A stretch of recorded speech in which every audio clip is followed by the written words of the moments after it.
धरती की डगमगाती तस्वीरें, समुद्र में ऊंची उठी लहरें। ये तस्वीरें हैं जापान की, जहां भयंकर भूकंप आया है।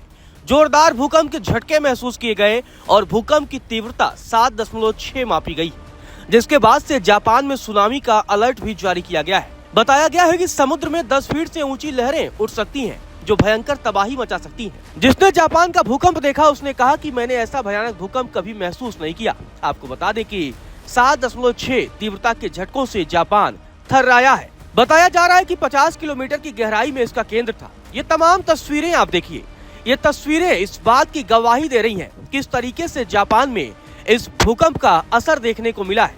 आपको बता दें कि जापान में भूकंप के झटकों के बाद से अब सुनामी की चेतावनी जारी की गई है। आपको बता दें कि जापान में जब जब इस तरह के तीव्रता वाले भूकंप आते हैं, उसके बाद से सुनामी का खतरा भी मंडराता रहता है।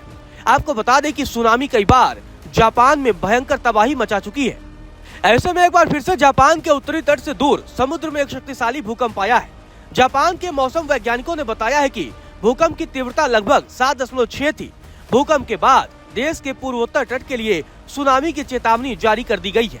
बताया जा रहा है कि भूकंप के झटकों के बाद से लगभग 3 मीटर यानी कि 10 फीट तक की ऊंची सुनामी की लहरें आ सकती हैं। सबसे ज्यादा खतरा इशिकावा प्रांत और उसके आसपास के क्षेत्रों में है। आपको बता दें कि मौसम विभाग ने तत्काल लोगों से ऊंची जगहों पर चले जाने और समुद्र तट से दूरी बनाने की अपील कर दी है और साथ ही कहा गया है कि आपातकालीन सेवाओं को भी सक्रिय कर दिया गया है, जिससे जरूरत पड़ने पर लोगों की मदद की जा सके।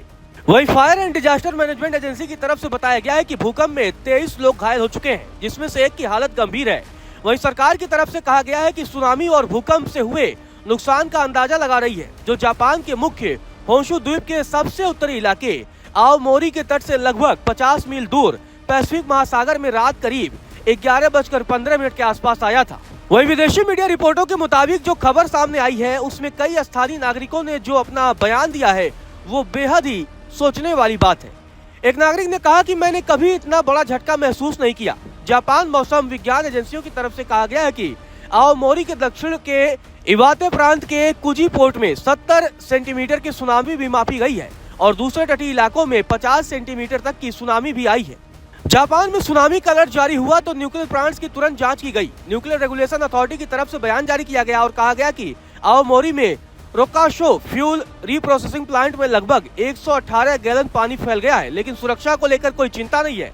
वहीं जापान मौसम विज्ञान एजेंसी के एक अधिकारी की तरफ से बताया गया है कि अगले कुछ दिनों में और भी शक्तिशाली और तेज भूकंप आने की संभावना है। वहीं प्रधानमंत्री साने तकाइची की तरफ से भी बयान सामने आया है। प्रधानमंत्री ने कहा कि सरकार ने सोमवार को उत्तरी जापान में आए जोरदार भूकंप के बाद रात 11:16 पर एक इमरजेंसी टास्क फोर्स बनाई है। स्थानीय लोगों को आगे और झटकों के लिए अलर्ट रहने की चेतावनी दी गई है, क्योंकि इस इलाके में पहले भी तेजी से भूकंप आ चुके हैं। इसी वजह से सरकार अब एहतियात बरत रही है। बताया जा रहा है कि भूकंप का केंद्र जापान के तट से 70 किलोमीटर दूर समुद्र में 50 किलोमीटर की गहराई में था। भूकंप के बाद आओमोरी प्रांत में 2700 घरों में बिजली काट दी गई है। आओमोरी शहर में आग लगने की 2 घटनाएं भी सामने आई हैं। ये तमाम तस्वीरें इस बात की गवाही दे रहे हैं कि आखिर जापान में आया भूकंप कितना खतरनाक और कितना जोरदार था।